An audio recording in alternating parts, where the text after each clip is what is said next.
Happy Monday, friends. Welcome into the PHNX Cardinals podcast, presented to you by the DraftKings Sportsbook app, America's top-rated sportsbook. Be sure to like, subscribe, leave us a 5-star wherever you get your podcasts. I'm Johnny Venerable. He is Bo Brock, back from the scene of the crime yesterday at State Farm Stadium. We couldn't get him on the show. He's back today.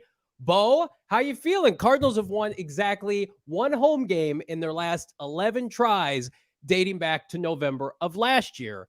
Care to give us any thoughts on that? Can I just vomit into my microphone? Can I just barf all over the place? Because I'm sick to my stomach how everything kind of fell yesterday. The Arizona Cardinals giving up the 2-point conversion. Like, Brandon Staley's not supposed to get away with that shit, being so bold, having the testicular fortitude that he had to go for two after the team got into the end zone. We're a PAT away from tying this game, and he's like, you know what? We're on the road. We need a big dub. We're not going to roll the dice in overtime. We're going to stick it to you because, hell, we can get 2 yards when we want to get 2 yards. And that's pretty much how they ran offense all day, but they did it all day. It was death by 1,000 cuts, and it was brutal to watch from the Arizona Cardinals standpoint because they fall to 4-8, and the heat continues to get hotter under Kliff Kingsbury's seat despite his extension. And now, I mean, we might even have more of a VIP access to old Sean Payton than we originally thought after today. I know we're going to get into it, but my God. And then, the whole shitstorm that was we were schematically fucked, press conference clip from Kyler Murray. We can kind of shed some light on that, but more of the fallout today, I think, just recapping everything, taking our thoughts that obviously were knee-jerk yesterday, and hopefully having more well thought out recap and reaction to the loss. I love that quote, especially from Kyler Murray, because it makes Bo Brock swear, and I feel like I do most of the swearing on this show.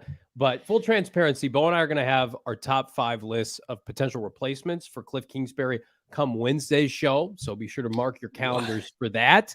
However, I do want to talk about, Bo, you were in the locker room, you saw the scene of the crime yesterday, and it poses the question that the title was the show on. Kliff Kingsbury losing again. It doesn't matter to me. There are no moral losses for this team when your quarterback makes $43 million a year, when everybody got extensions, when it was playoffs or bust this year. You're 4-8. You got your ass kicked on Monday Night Football. You came home and played an average Charger team. You had a lead. You blew it. What was the mindset, the mentality of the players in that locker room? I don't care about Kliff right now. We're going to talk about Kliff later. You talked to him at his presser today, but could you tell the team was gutted? And how do you expect them to press forward in these final 5 games that essentially don't mean a lot? Can I say something that's probably an unpopular opinion because we know the pulse of this fan base, right? We've got our fingers right on it. I don't think that this team quit on Kliff. I saw a team that played very hard yesterday, but we're put in position to not succeed. At the end of the day, they left that door ajar, and Justin Herbert and Brandon Staley kicked through it with 15 seconds left and ripped your goddamn heart out, and stood there and showed it to you. It was like the Dumb and Dumber dream sequence where he put it in a doggy bag and handed it to him. I think that is the Cardinals team. They played well for about 3.5 quarters yesterday, and then just couldn't close the door. They couldn't salt that game away. It was something that Calvin Beachum said they emphasized on Saturday before Sunday as far as salting games away, running that offense just under about 4 minutes, trying to run that clock. And what happened, Johnny? It was 9 plays in 3 series for 16 total yards. Not enough. All they needed was a first down. And when you look through it, man, I mean, especially just with hindsight being 2020, I mean, you get the first series where it's a fair catch by Farrell Cooper on the 6-yard line. What the fuck was that?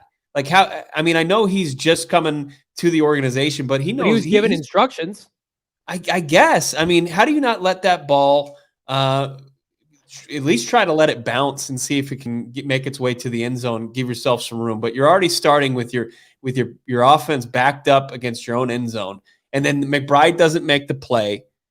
You probably had a gain of 3 or whatever, sets you up for like 3rd and 6. Maybe you were more aggressive with that call. I don't mind that they got conservative on that first series, running with Connor on 3rd down and But it 11. didn't He work. picks up 9. No, it didn't. And it wasn't supposed to work. It was supposed to give Andy Lee a little bit more room and potentially try to flip the field.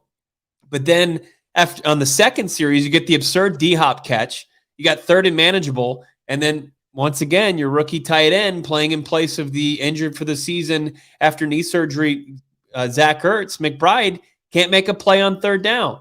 So, and also on that play, you've got Hollywood Brown kind of in motion, and I feel like he had a whole lot of daylight in front of him. You wish that Kyler Murray maybe kind of made a little toss to the other side of the field because he gets more yards. He potentially picks up the 1st down. The same thing on the previous drive with McBride. You had DeAndre Hopkins with a ton of space in front of him. I know people hate the wide receiver screens or the catches at the line of scrimmage, but those are playmakers that you can trust with the ball in their hands, especially late. I mean, we see DeAndre Hopkins' stat line. He had over 80 yards receiving, the big touchdown, right? Plays of 33 and 29 yards. He had 4 catches on the day. That's not enough, especially, such a possession receiver. You're killing it on the ground. And then the third series was bad. Obviously, you've got the blitz on 2nd down, which just completely backs you up at 3rd and 18. And just pulverizes anything of making a play. It's even worse chance for you and more risky of a play if you go for a 1st down in that situation. For a coach that got extended, it never feels like the Cardinals have a coaching advantage in their game. They may win games from a talent perspective. They may be able to beat like John Wolford or whomever the Rams started a couple weeks ago because they have better talent. They had better talent that Sunday. But never do you feel like with Kliff Kingsbury, and I don't mean to pile on here, that you feel like you're going to out-schematic a team, that you're going to out-duel. Brandon Staley, by the way, is a terrible head coach. He's a terrible defensive coordinator. Joe Lombardi sucks as an offensive coordinator. They're awful. And you got exposed and undressed by them at home to the point where you are now unwatchable at home. And that to me is the biggest takeaway. I had people in my mentions, and I love all Cardinal fans, but get out of here with, well, they played hard for 3 quarters. It just didn't work out. You can say that if you're a Texans fan. You can say that if you're a Browns fan waiting for Deshaun Watson. You can say that for all the Lions can say that, the Giants. This is year 4 with the same people involved, with the same people running the show. It should not be good enough on a team that's relatively average according to the record, that have lost 2 to 3 straight, to say, well, we competed for 3 quarters. We just didn't win. That's not good enough. It should matter if you win or lose, to the point where now you are what your record is. You're 4-8. We can't sugarcoat this. Injuries, like Bo and I were talking last night. He called me on my drive home from the studio. The Chargers had just as many injuries as the Cardinals did, to, I would argue, bigger, keyer positions. No Joey Bosa, no Corey Linsley. They're all pro center. No Mike Williams, their best receiver. They had like a backup tight end in there. They're missing one of their top corners in J.C. Jackson. Didn't matter. They made the plays. They were better coached down the stretch. If that's not a glaring indictment of Kliff Kingsbury, Bo, I don't know what is, to the point where that's where we have to start asking these questions like, how much longer are the Cardinals going to compete? I give them credit. They looked good yesterday. I thought they were going to run away with it.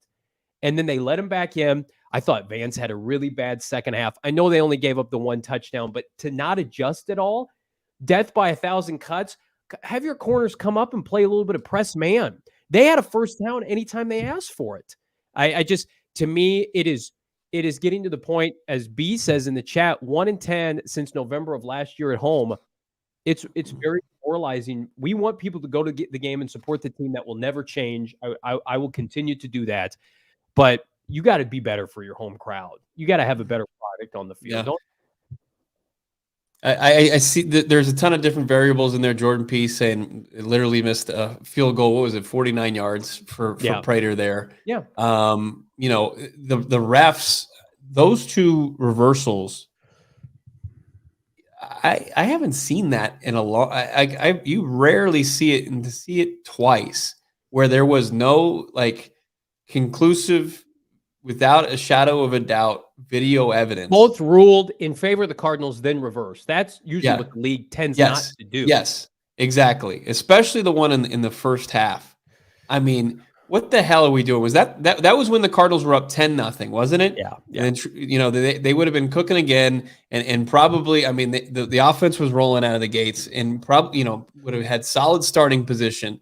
For them to say, And our guy Howard Balzer did some great work talking to Walt Anderson, the president of officiating, and really kind of pressed him as far as like, are you sure you saw that? Like, you saw that. That's what the video showed to you. Are we watching the same video? Do you have the, a different angle than we were shown in the stadium? Because there was nothing that really said that you could say with conviction that 83 of the Chargers pulled that ball into his chest and then Trayvon Mullen just kind of put his arm on it.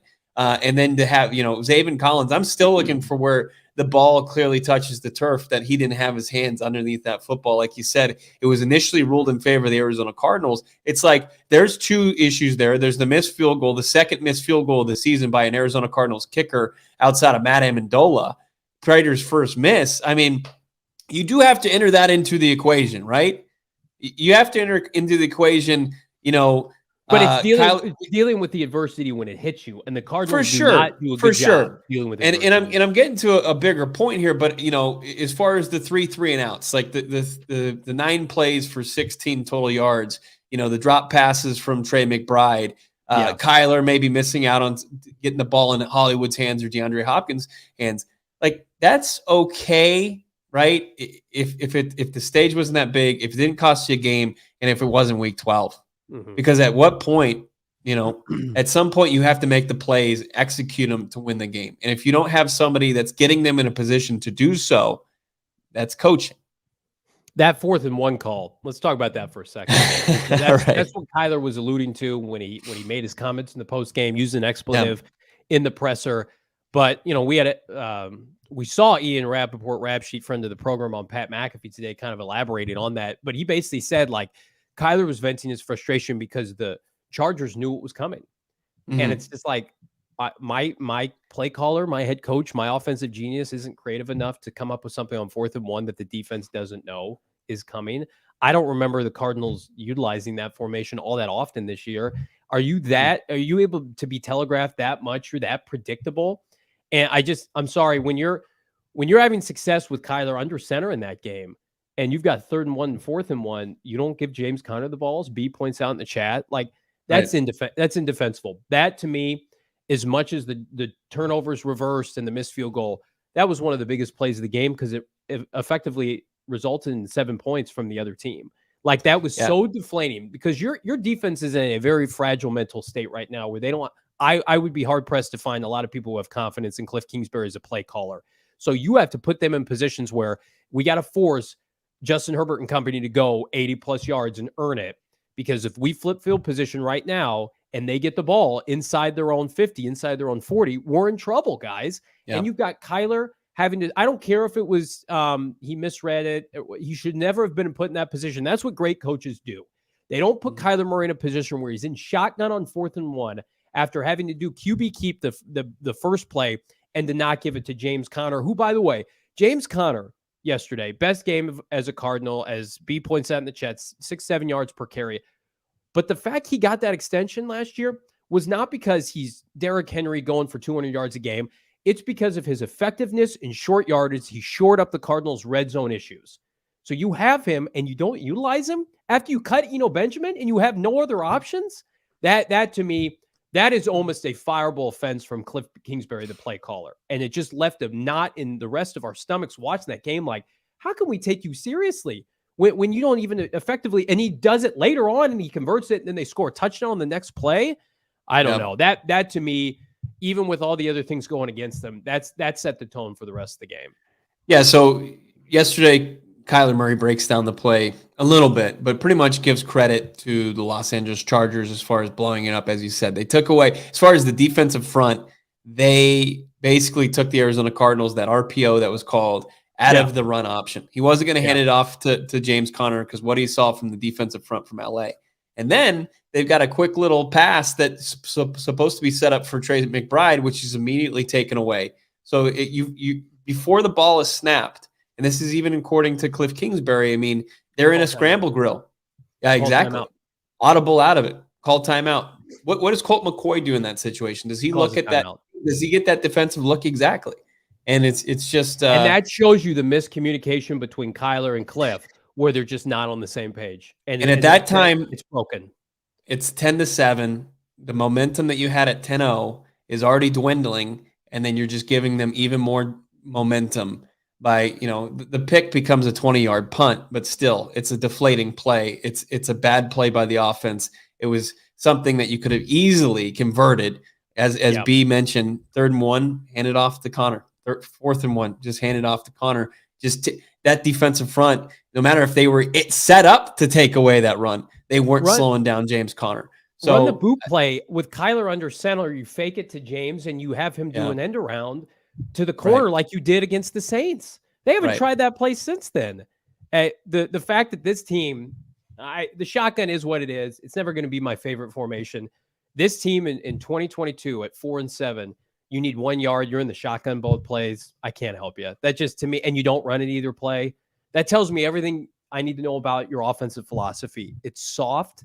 It's gimmicky. It's broken. You could have Justin Jefferson and Devontae Adams out there, and something tells me that this team would still struggle to score points. And people are pointing out in the chat, Sasquatch saying Trey McBride's a 2nd-round pick. He is. He doesn't look like a good player right now. He doesn't look like a 2nd-round pick. I put 100% ownership on Kliff Kingsbury and Steve Keim. You did not put this kid in a position to succeed. We watched him at training camp. He looked fantastic. Obviously, he was, All-American at Colorado State. I don't see any creativity with Trey McBride. I don't see He was mossing guys. He was mossing guys in training camp. He was going up. He was winning physical one-on-one battles. He was that wide tight end that everybody wanted. As far as his blocking ability and playmaking ability that we saw on full display in the Mountain West last year. And for whatever reason, when the lights get a little bit brighter on game day, he's shriveled up. Like two chances to make plays, especially on the second drive of the 3 at the end of the game for the offense. He could have made a big play and didn't. Man, are they missing Zach Ertz? Because I think, Zach Ertz, say what you will about his inability to get yak. He just catches that, falls down. There's a first down, and you're cooking with grease as far as being able to run clock for this Cardinals offense and putting these Chargers away and really dwindling it and not giving Herbert a chance at the end of the game like they eventually did. Elo on 5. We're not on the page of, we think, he's a bust by any means. I just don't think he's being developed. We talked about it on the post-game show yesterday, Bo. Not to pile on Kliff here, but name one offensive homegrown player that he's drafted and developed and made into a plus player offensively. Outside of Kyler Murray, you can't.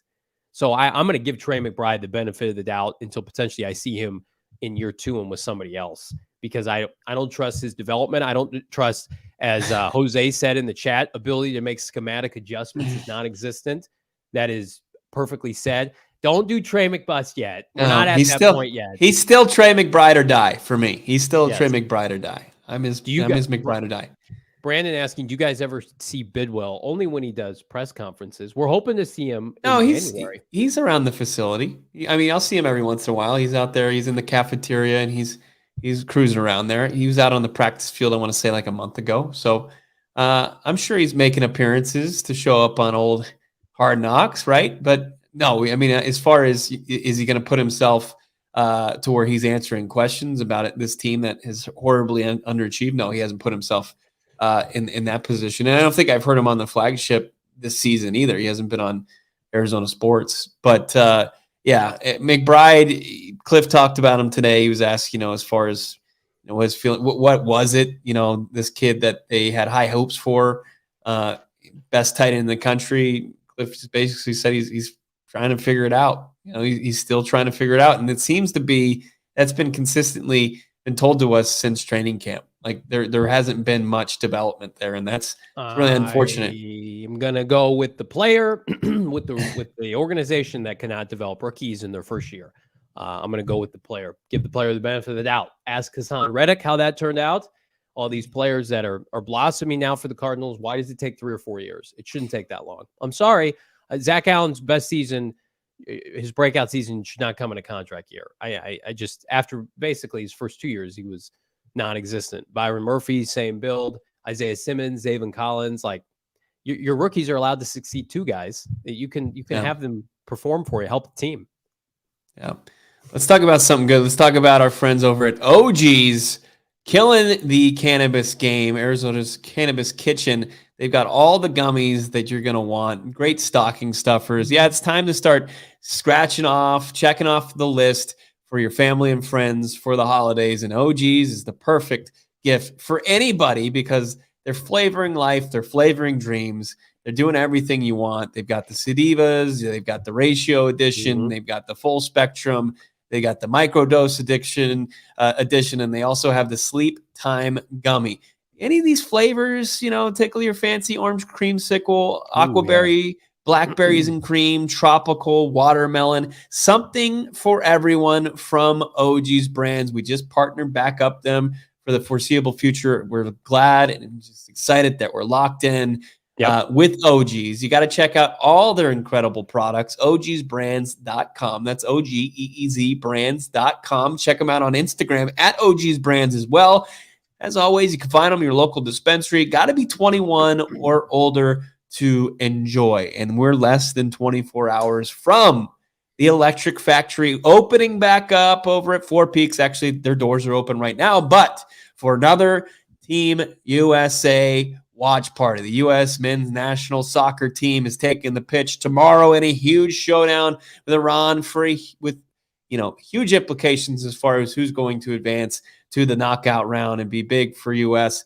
And you can watch it with us, Four Peaks, PHNX Sports. Enjoy beer specials, giveaways, guest appearances, and more. $3 kit lifters, $3 Wow Wheat pints, hosting every U.S. and Mexico World Cup match, including tomorrow. 22-foot screen, hanging out with our guys from the PHNX Rising show. They rooted up there, Max and Ramon, having a blast, talking soccer, football, whatever you want to call it, with everybody out there. U.S. and Mexico must-win matches in order to advance. Get your party action for free. Right now, just register in the show notes. U.S. Iran tomorrow, noon kickoff, 11 a.m. watch party. Mexico, Saudi Arabia, the next day, Wednesday, November 30th at noon. Watch party begins at 11. Register, link in the description. You're going to want to get your seat because they're filling up. Sean, I appreciate you, my guy. I've got thick, illustrious hair because I'm 5'6", and that's what the good Lord gave me. We all got to do and work with what we got, right? I think I would trade no head of hair to be 6 foot. I think I would be one of the people rocking the bald look if I could be 6 foot. But it's probably, I think so. No.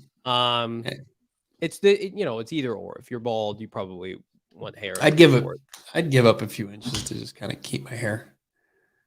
A little bit. Great to be able to ride a roller coaster, seeing a concert crowd. Yeah. All right, my friends. Kliff Kingsbury was not ducking the media. Showed up today for his weekly Monday press conference with Bo Brock and company. Both some major takeaways, none of them good.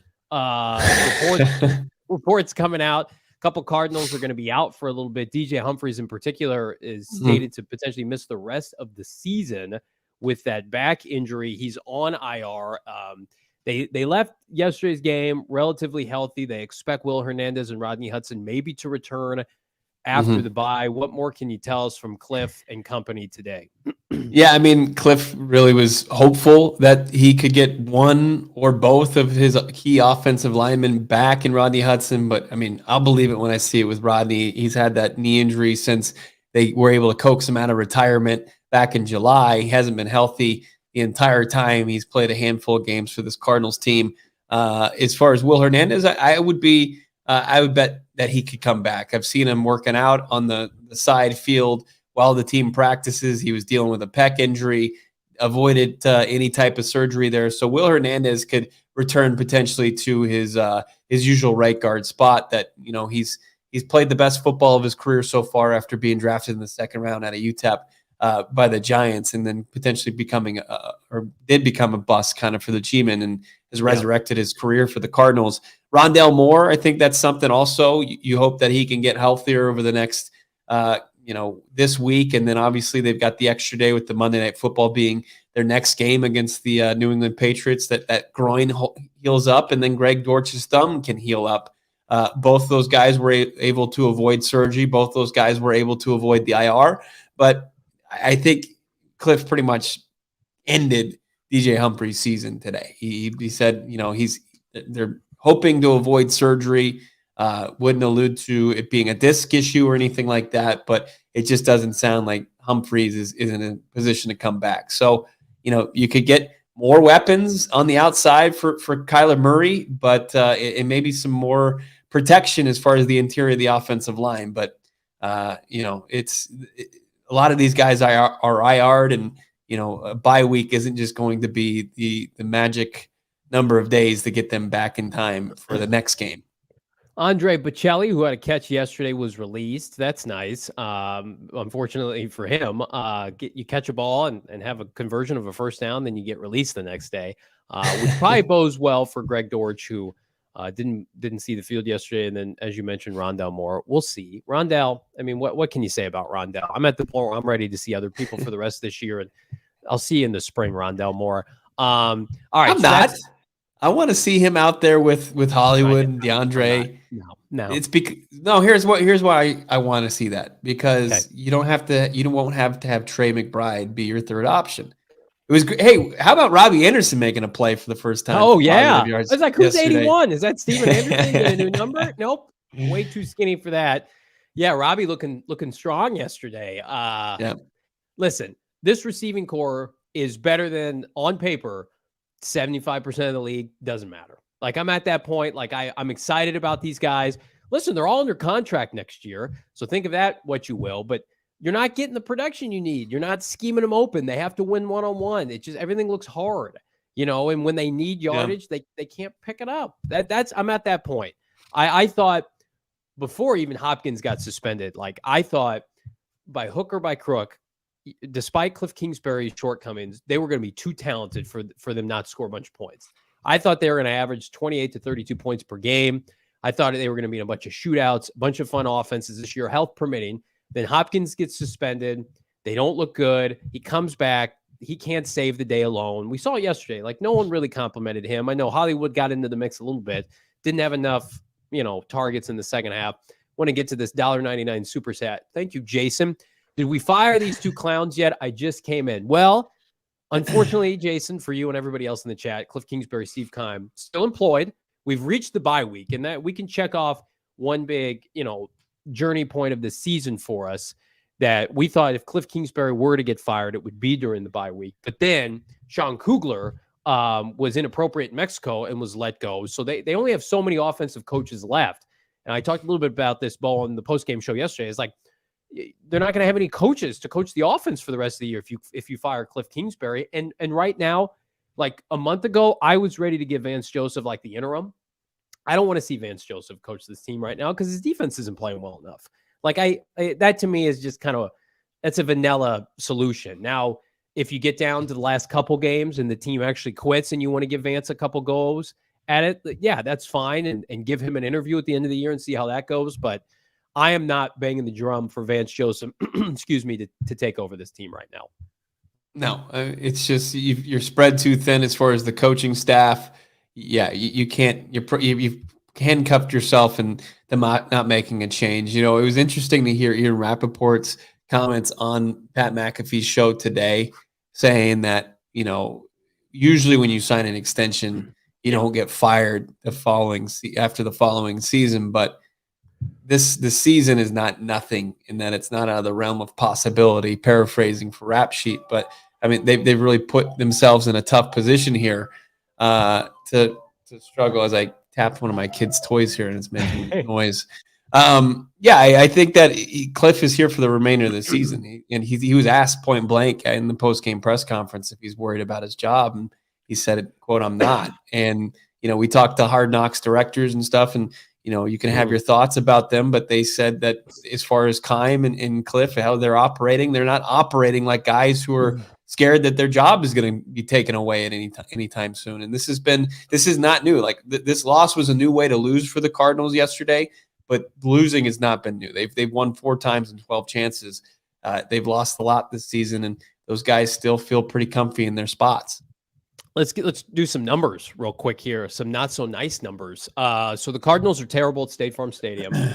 Their only saving grace is they played well on the road dating back to last year, but this year, I mean, they're what, 3-3 on the road, whatever it is.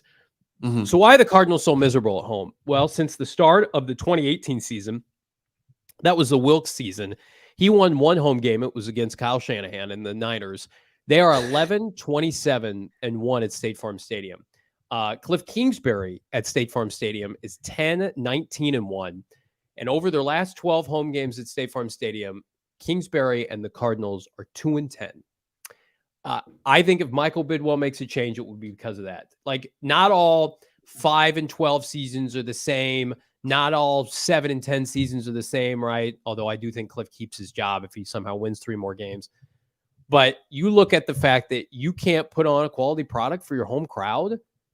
How do you go into the offseason with, and Bo and I talked about this off air today, with Keim and Kliff spearheading whatever this is this offseason? It'd be a very tough sell for your fan base. Now, if you can put forth some momentum in the last 5 games, come out guns a-blazing, look like a completely different team, then I think you'll turn a lot of people. Not everybody, but some. But if you come out and you go 1-4 down the stretch and you finish 5-12, everybody is fairly healthy, and you can't win at home. I mean, their home games now aren't easy. You got to beat Bill Belichick on the national stage, right? Something that this team, Kliff Kingsbury's 0-1 against Belichick, dating back to 2020. You got to beat Tom Brady on Christmas Day, Todd Bowles, your ex-defensive coordinator.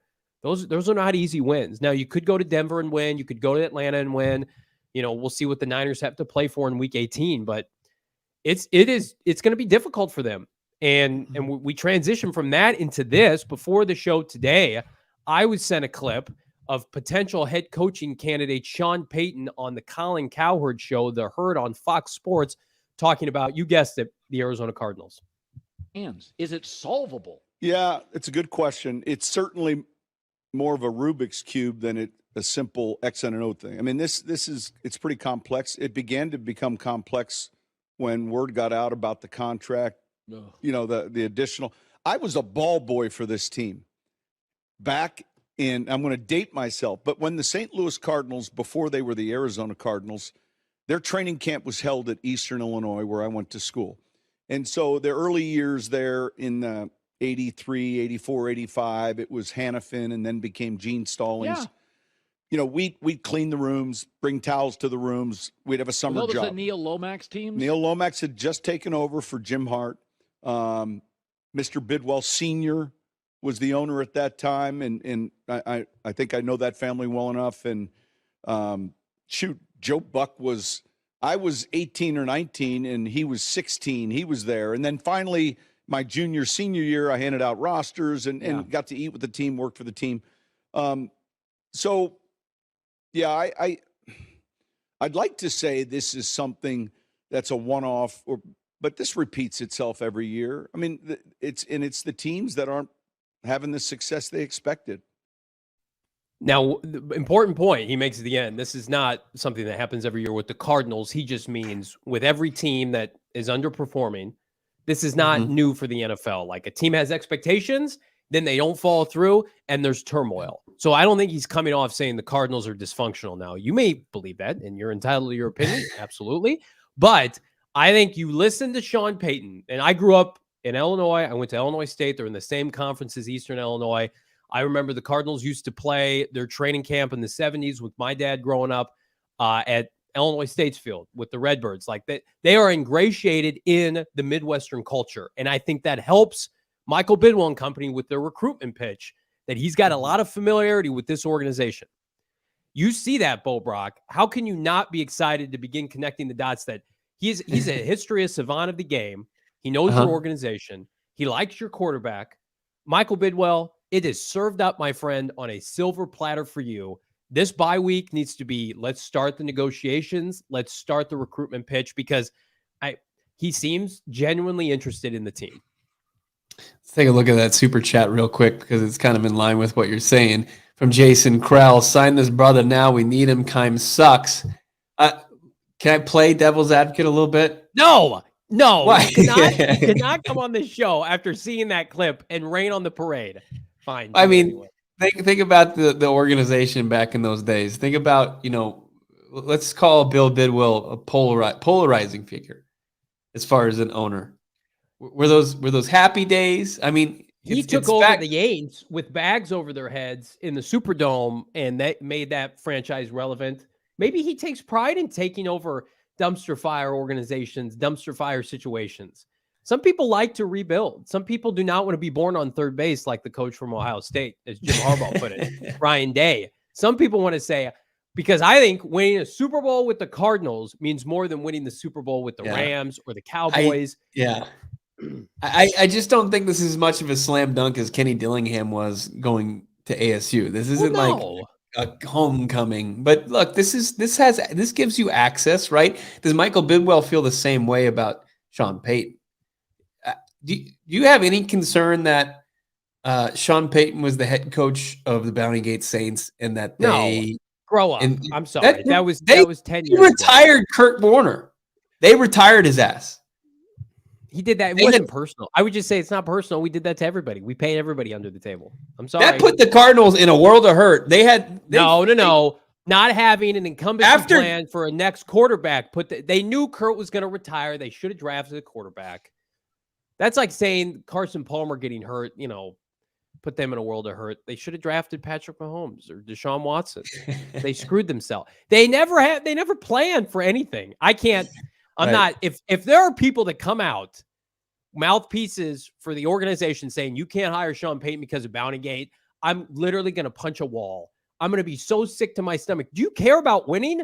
Kurt was not borderline a walking corpse. Didn't he just set didn't he go for 24 for 26 Sean the previous paid his game? dues. Are you going to hold he was held accountable? He got suspended for a year. He went and made that Netflix movie.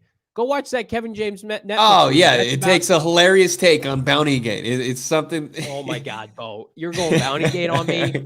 Trying to rain on my parade. I love this comment from It was Kurt Warner and Brett Favre that were just absolutely pulverized in that playoffs. I'm sorry. Win games, win championships. Mike Maris, he totally deflected talking down on the Cardinals and instead reflects on his relationship with the team and how he grew up with them. He knows what he's doing. Of course he knows. Oh, it's all just sunshine and butterflies. If he didn't care about what Michael Bidwell thought, he would have gone in on him. He's gone in on other teams. He was very complimentary. Not today, but in the past. Let's think about what it's going to take to get Sean Payton real quick. Bounty Gate. I can't believe you. Got to take into consideration all the variables, my friend. What's your question? All right, you got to fire Kliff, right? You got to fire him, and you probably have to fire Steve Keim. Goodbye. You and we're doing that in an instant. I'm saying, goodbye. Give me the phone numbers of both those guys. I'll call them right now. I'll say, hey, step into my office. You're fucking fired. And then you have to figure out, because they're signed through 2027, you have to figure out the dollar amount that's going to take. Oh, let me just take my fat check from hosting the Super Bowl and pay everybody out about 6 times over because I'm printing money as of January.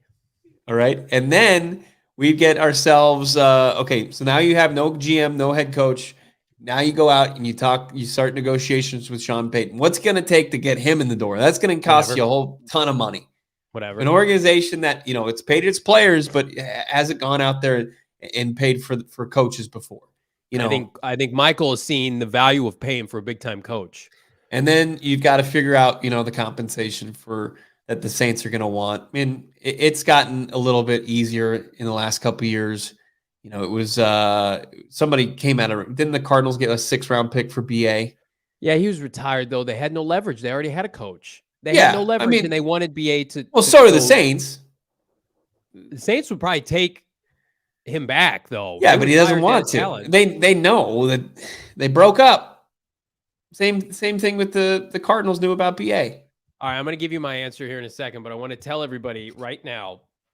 If you thought Cardinal tickets were cheap now, wait till you see what they are on Monday Night Football. If you want to take your family pre-Christmas gift to Monday Night Football, check out the Game Time app. It is the best place to buy tickets on the cheap. Save up to 60% on tickets when you buy last minute. And listen, it's not just the Cardinal game. Concerts, venues, anything you want, Game Time has it all. I literally looked up tickets yesterday, Bo, right before kickoff, and you could get them, I think, as little as $12. 50-yard line for the Cardinals Charger game, Charger sideline, $105, like 10 rows up on Game Time. It's fantastic. Again, the best way to support us is by clicking on the link through the show notes. Like, my wife wants to go to Lizzo in May. I think Lizzo's coming to Arizona, which is fine. But I said, we're going to wait. I'm going to do it on Game Time. And she said, don't do this. I said, no, I trust my friends. You're going to go to Lizzo? Listen, you do what you have to do. What does she play? She plays like jazz clarinet, right? Like Ron Burgundy? Are you going to go see her just rock out on the all right. jazz flute? She can get after it, man. She's got some heaters. She's got some jams. I want to remind everybody, too, about our friends at Underdog Fantasy. Listen, Bo and I may or may not be in last place in our fantasy football league through PHNX. And so we're over the year-long fantasy, and we just dabble exclusively now with daily fantasy. And Underdog Fantasy just hits different. Not only can you dabble on the NFL, you can draft NBA players up to 6 per day. No positional limit. You can draft all the shooting guards you want. Battle your friends. Highest scoring squad wins. The cold hard cash. It just makes things that much better. Betting on daily fantasy, betting on Underdog Fantasy, hires and lowers, like will Devin Booker hit his higher? Of course he will. It's been fantastic. Our Thanksgiving promotion, which I'm told is still going on, is fantastic. All users, new and current, can take advantage of a one-time offer and up to $100 boost. Make a pick 5 entry, include a higher or lower. Enter a $1 max on your pick'em entry. If all 5 of your picks hit, you win $100. It's super easy to get started. Go to UnderdogFantasy.com, download the app, sign up with the promo code PHNX. Underdog Fantasy is going to match your first deposit up to $100. Love you, Underdog Fantasy. Love you, Sean Payton. We're talking Sean Payton packages right now, what we'd be willing to give up for the Saints Hall of Fame head coach. Real quick, Jason in the chat, $1.99 super chat. Appreciate you, my man. Tickets are given away to see this dumpster fire. Listen. Will we get to single digits on game time? Talk about Lizzo like that? Oh, I think he's talking about franchise. Lizzo, not the Cardinals. I like this comment here. B saying Lizzo greater than Kliff. Of course she is. She is on the A list. She is the Sean Payton right now of the music entertainment. Speaking of Sean Payton, let's talk about the package we would be willing to give up. I'm going to give Bo the floor because I know Bo and I disagree on this, and I'm going to argue with him. But Bo, give me your package today. After what we just saw yesterday and the team at 4-8, tell me what you'd be willing to give up for Sean. You're putting me on the spot here. We didn't discuss that we were going to put together a package. So you're talking tell about me what your package was. I did? Yes. The end of that segment. You said, what would you be willing to give up for Sean Payton? Well, yeah. I mean, pretty much the going rate. You just let Bruce Arians go to Tampa and coach Tom Brady, or vice versa, for a Super Bowl for a measly 6th-round pick. So we know that Payton doesn't want to go back and coach in the Big Easy without Drew Brees or without, a lineup or roster that's going to compete. So let's just keep it at a 6th-round pick. If they want to get, greedy, maybe a 5th-round pick. It shouldn't take much to just get that done. And then you have to really figure out how much you have to pay him. And I mean, we don't know most coaches' salaries, but you have to be competitive, and I'm sure it's going to be anywhere from like 12.5 to 15 million. But how much power are you giving this guy? You give him full run of the roster. Yeah. You want him to make every single decision. Get a GM in there that he likes, that they can, have back and forth. I don't think Sean wants like full control. I've never heard Sean saying, or anybody I know in the know saying, that Sean wants to be the GM and the head. I don't think he wants that responsibility. I think most of these guys love all the power. Look at Kyle Shanahan, for instance. Kyle Shanahan, in the trajectory of that organization for San Francisco, is above John Lynch in the sense that if he wanted John Lynch out, John Lynch will get fired. But John Lynch picks the players. Yes, bro. What? John Lynch makes less money Lynch than Kyle is beloved.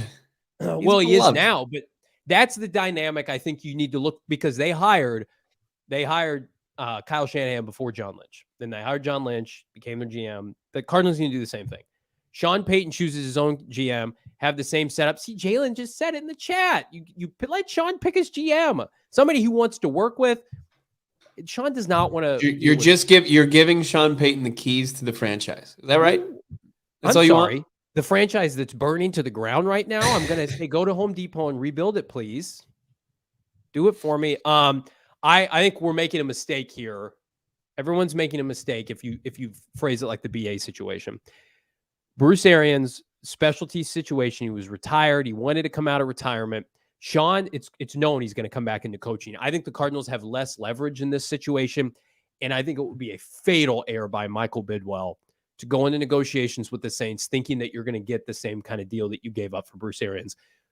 If I'm the Saints, I'm saying it's your fault. You took a 6 for a Hall of Fame Super Bowl winning. The Cardinals had a coaching vacancy at that point, didn't they? Probably. Yeah, they were one and done with Wilkes. Why wouldn't they say, wait a second?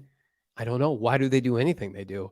But I think it's a mistake to say, well, we only got a 6-pack, and the Saints like, that's your fucking problem. We want a higher pick. No.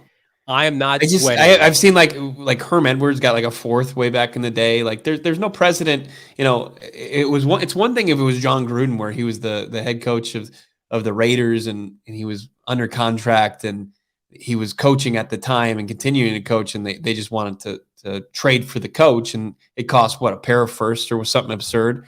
It's not even the arena. I mean, you wouldn't give up a second for him. I don't think you have to. Like, But you really shouldn't have. Would you give up a second if that's what it took? Yes, you would. You would. I don't want to. That's stupid. Oh, I'm sorry. This roster roster is but it's not. You got to keep in consideration. You're probably not going to have time making them. Took undrafted free agents from New Orleans. They got stripped of draft picks, and they were elite. He found late round picks. He's an elite coach. He takes B players, makes them A's. D players, makes them B's. I can't get on board with people who said that's too rich. Too rich. It is rich. It's very rich. You know what's rich? Michael Bidwell is rich, and I want to win. And so spend big money with picks and money and get Sean Payton to be your coach. All right, that's good stuff. You're I got more negotiating against yourself. You're just like, we're different. Like that your whole like. Remember when you got on the soapbox last week and wanting Are you talking better about me or you hypothetical? Yeah, for you. You got in the soapbox, and Cardinals fans should want better things for themselves. And you're sitting here, and you're willing to give up a 2nd-round pick where it shouldn't take nearly that much. Well, I'm just saying, I think it's a mistake for Bidwell to go into negotiations and think he's not going to have to give up something of value. Isn't it funny though? This show 3 weeks ago, or whatever it was, early November, we had our first show. We talked about Sean Payton, and everybody in the woodwork, in the media, people came out and said they'll never get Sean Payton. And now we sit here at the end of November. It's been a mere 3.5 weeks. People are starting to come around slowly. Remember, it was this podcast first that floated the idea of Hollywood Brown to the Arizona Cardinals back in February. What happened? They traded for him. I'm just saying, there were a lot of people on their high horse. Speaking of high horses, that said the Cardinals that they would never do that kind of move. Now you've got Sean Payton basically campaigning out there like, shit, I used to be their ball boy. Yeah, he's getting all nostalgic. He knows what he's doing. He's too smart to not know what he's doing right there. And we used to go out into the field and lay down with our back on the grass and look up at the stars. It lines up perfectly for Michael Bidwell. The Cowboys are not going to have a vacancy. Michael Bidwell would tell each other camp stories around the fire. I don't like that voice. The Chargers are going to win games. They're going to get to the playoffs. Boosty in roast the chat, marshmallows together. Stop it. Boosty says, any chance they fire Kliff but not Keim? There's always a chance. Do you know any GM that's gotten to hire 4 coaches, Bo? Howie Roseman? But he won a Super Bowl. So they fired Andy Reid, right? Mm-hmm. It's Doug Peters. No, so that's 3. Chip Kelly. Right? You got Chip Kelly. Oh, Chip Kelly was mixed in there. So yeah, 4. And then Doug Peterson, and now. But you're right. There's a Lombardi trophy in there, mixed in there. So that gives you a little. With Andy Reid, they went to the NFC title game like 5 years ago. Well, you know, Steve Keim's got 1 playoff win in 10 years. Is that good? I don't know. That ain't a Lombardi trophy. That's for damn sure. The only way I'm keeping Keim is if Sean Payton says, I want to work with Steve Keim. Right. Who believes that is? Or I need somebody in the personnel department to, but I would hope he looks at Steve Keim's resume, and if Bidwell goes, hey Sean, I really love you and Steve to work in concert. He's like, no, I would not like to do that. I would like to bring in Jeff Ireland from who I've worked with in the Saints, or somebody that I've worked with in my past that I trust, that has a track record of drafting players, seeking out players, and developing players that make impacts on Sundays. Well, what do you say to the people, Bo, that talk about this team and they go, well, it's talented, but they're not winning because of Kliff. But isn't that a feather in Steve Keim's cap to say, look at all the talent, or is it fool's gold? Because I think it's a roster that's too top heavy. No, I Steve Keim's role plays on Sundays for this team way more often than you'd like. It's taking you too. Right. I mean, talented, but you lose all these games. Yeah, I think that as far as the brain trust, the trio, they've really kind of put this team in a position to where the margin for error is virtually non-existent. Like they have to have a stacked deck, right? They have to be at full strength, and the game has to go 100% in their way. And They have to out-athlete people. Right. Any sign of adversity, this team seems to kind of cower from it. But if it's you get a Delta perfect hand, the flop is perfect, and then people play right in, bet right at you, and then you're able to win the hand outright. I mean, that's just how this team wins, to use a poker analogy. It's just, look, you think Steve Keim doesn't make an impact? His 8th overall pick was the reason that they weren't able to pull that one out against the Chargers yesterday. The touchdown scored by Eckler was unfortunately on Isaiah Simmons, and then the 2-point conversion that put the nail in the coffin was on Isaiah Simmons.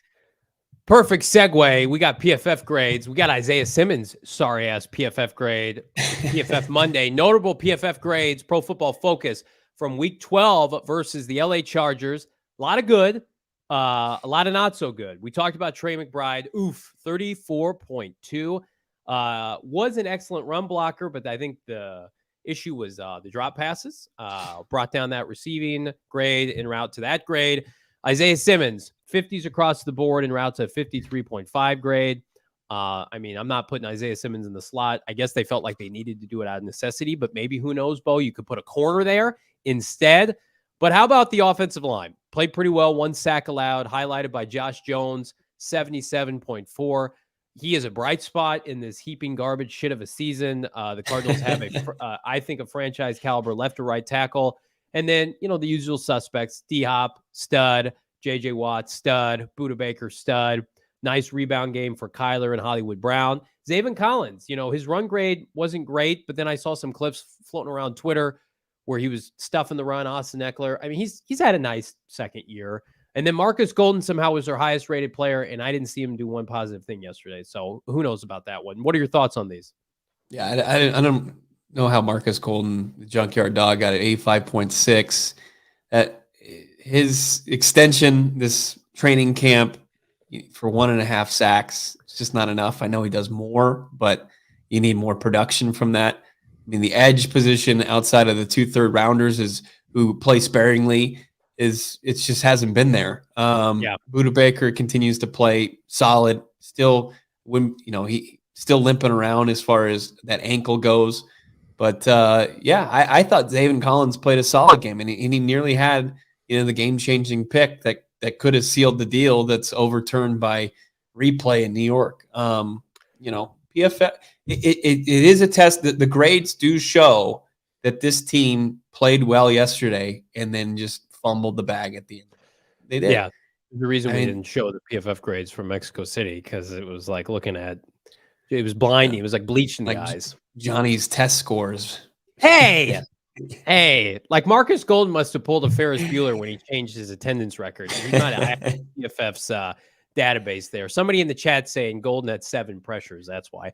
When did those occur? I didn't see those. I must have missed those watching every snap of the game. I mean, Justin Herbert was completing under 4 yards per pass. I mean, he was throwing there. He had like 10 seconds to throw. He was just kind of dropping back and throwing the football. I agree. Like, I wish there was some more exotic looks, but I mean, he was just the game plan was, especially in the second half, drop back, get rid of the football. 3 5-step drops. They had easy completions whenever they wanted it. I mean, they did. For sure. Demoralizing. And the Isaiah Simmons, he played so much slot yesterday. There was so many plays where I'm like, oh my God, he's against Keenan Allen. This is not going to turn out well. They didn't look that way. Maybe didn't have time to get there. Vance Joseph. I can't. I mean, it's because Byron Murphy's not healthy. You saw a couple guys get a practice squad guy. Who knows? Saw Hamilton. Hamilton went to the locker room at one point with an injury, came back. It's just the secondary is depleted again and banged up. Can't Jalen Thompson play the slot? That's why you extended him. I haven't seen Jalen Thompson in like 4 weeks. But you got to put the 8th overall pick linebacker who struggles in coverage against. We saw that. Already this year. It's bad. Bad, Vance. God, Vance, I want to come on the show and support. Gave up 17 points through, in 58 minutes. Don't do that. Stop. Don't do that. 17 points to Justin Herbert. They gave up 58 minutes. This given a short field. And what the hell was that? Where was the flag on the hold on the return? The refs had probably, if they had PFF grades for refs like yesterday. Kliff trying to defend himself to Michael Bidwell during their film session today. I'm just saying, like the rep, as far the Chargers got a few yesterday. Yeah, I hope you guys got a few on DraftKings, not betting on the Arizona Cardinals over Thanksgiving break, because listen, it's like it's Thanksgiving, but they're giving out presents like it's Christmas with all of their parlay boosts. I boosted a couple odds tonight in favor of my guy Kenny Pickett and his baby hands against the Indianapolis Colts. You should too. DraftKings is the official sports betting partner of PHNX. All you got to do, download the DraftKings Sportsbook app, use promo code PHNX, place a $5 bet on any NFL team to win their game. You get $150 in free bets if they do. Not the spread. You just got to pick the money line right, and you win big at DraftKings. $150 free bets. How about that? Only at DraftKings Sportsbook. Promo code PHNX. Minimum age and eligibility restrictions apply. See show notes for details. Kyler Murray was our DraftKings player of the game yesterday, by the way, with his 3 total touchdowns. I got some heat for not giving it to James Conner. James was fine. He fumbled and he didn't get in the end zone. He was fine. If I'm giving it to James Conner, I'm sorry. I'm not into that. The big sack on the final, not the final offensive possession, because the final offensive possession was at the end of the game, but the third of 3 and outs before Justin Herbert and the Chargers took the lead.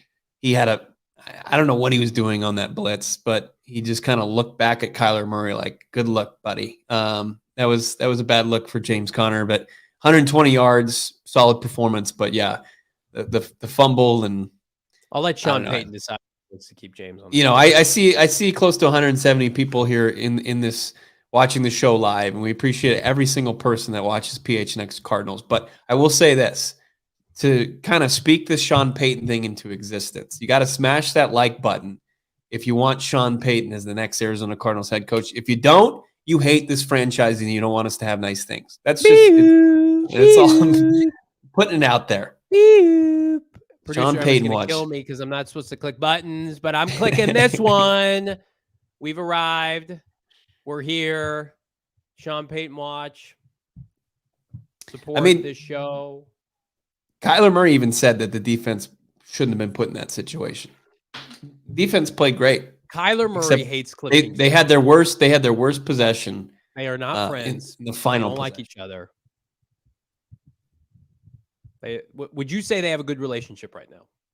Kyler Murray and Kliff Kingsbury? Yes.